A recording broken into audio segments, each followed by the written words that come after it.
Сәлем баршаңызға. Каналға тіркеліп лайк басып отырыңыздар. Сіздерге Pinduoduo сайтын тегін үйретіп, пайдалы ақпараттармен бөлісетін боламын.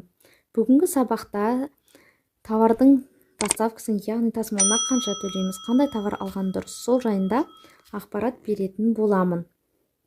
Жалпы біздің Қазақстанда жұмыс жасайтын, Қытайдан товар тасымалдайтын складтар, яғни карголар 1 килограмм товарға 4,5 мен 5,5 доллар арасында алады. Кейбір шарттарды орындасаңыз, бағасы сәл арзандауы мүмкін. Мысалға, Инэкспорт каргасында 3 шартты орындаса, товарыңызды 4,2 мен 4,7 доллар арасында алдыруға болады. Ол шарттар, бірінші шарты, бір ретте алатын товарыңыз 500 мың теңгеден аспау қажет, бірдей заттар 4 штуктан 4 данадан аспау қажет, және үшінші шарты, Инэкспорт қосымшасына өзіңіздің жеке төлқұжатыңызды сканерлеп салып, электронды қол қоясыз. Сондай-ақ товарға заказ бере салып, трек нөмірді, қанша штук, қанша дана зат сатып алып жатсыз, соның бәрін өзіңіз енгізуіңіз керек болады. Сол кезде Алматыдағы складтың бағасы 4,2 доллар, басқа филиалдарға 4,7 доллармен алдыра аласыз. Әрине, складтарда егер де басқа қалаларда филиалдар болатын болса, бағасы сәл қымбаттырақ, 5,5 долларға дейін барады. Қазір Қытайдан тауар тасымалдайтын карголар өте көп.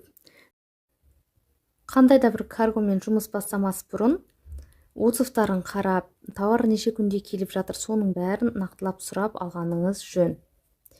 Енді үлкен көлемді, ауыр салмақты тауар заказ беретін болсаңыз, продавецтен шамамен салмағын сұрап алсаңыз болады. Ал жеңіл, мысалға мына футболка тәрізді киімдерге, тауарларға продавецтер нақты жауап бере алмайды. Себебі оларда товар өте көп, нақты салмақтарын білмейді. Сол үшін ұсынылған видеоның астындағы ақпаратқа қарап, шамалап, өзіңіз заказ салатын боласыздар.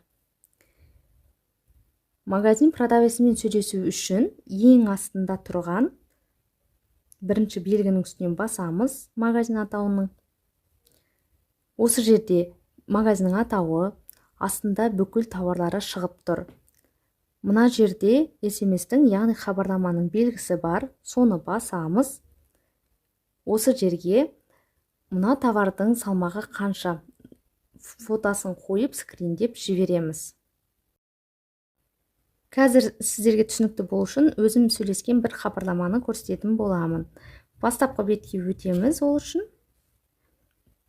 Ең астында SMS-тің хабарламаның белгісі тұр. Кіреміз. Бұл жерде бүкіл магазиндермен сөйлескен чаттар, яғни хабарламалар тұрады. Бір магазинге кіремін.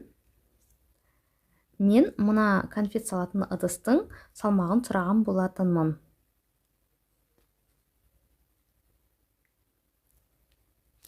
Скрин жасап, сұрақтарыңызды аударып алсаңыздар болады. Google переводчикке барамыз.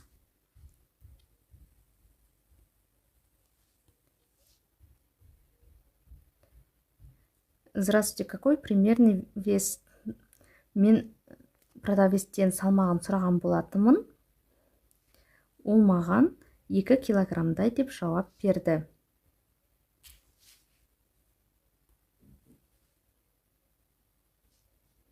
Мына белгі бізде килограмм дегенді білдіреді.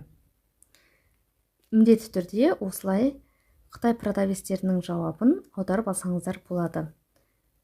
Көпшілік жағдайда жаңа айтып өткендей, ұсақ заттарға, жеңіл заттарға олар нақты салмағын айтпауы мүмкін. Сол үшін өзіңіз осы Қазақстандағы сатылатын тауарлармен салыстырып, шамалап, заказ салатын боласыздар.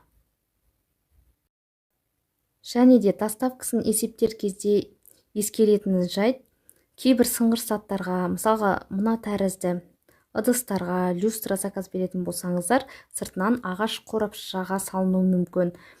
Жалпы нығыздалып, үлкен қорапшаларға салынып жеткізілетін болады. Сол сәтте товардың өз салмағына жаңағы упаковкасының қорапшаның салмағы қосылады. Мысалға товарыңыз 2 килограмм болатын болса, онда сыртында қорапшасымен 2-де 500, 2-де 700 граммға дейін кетіп жататын кездері болады. Сол үшін товарға заказ берерде үнемі әсіресе ауыр сынғыш заттарға берсеңіз салмағын артығырақ алғаныңыз дұрыс. 1 килограммдай артық есептеп алсаңыз төлейтін бағаңыз да нақтырақ шығатын болады.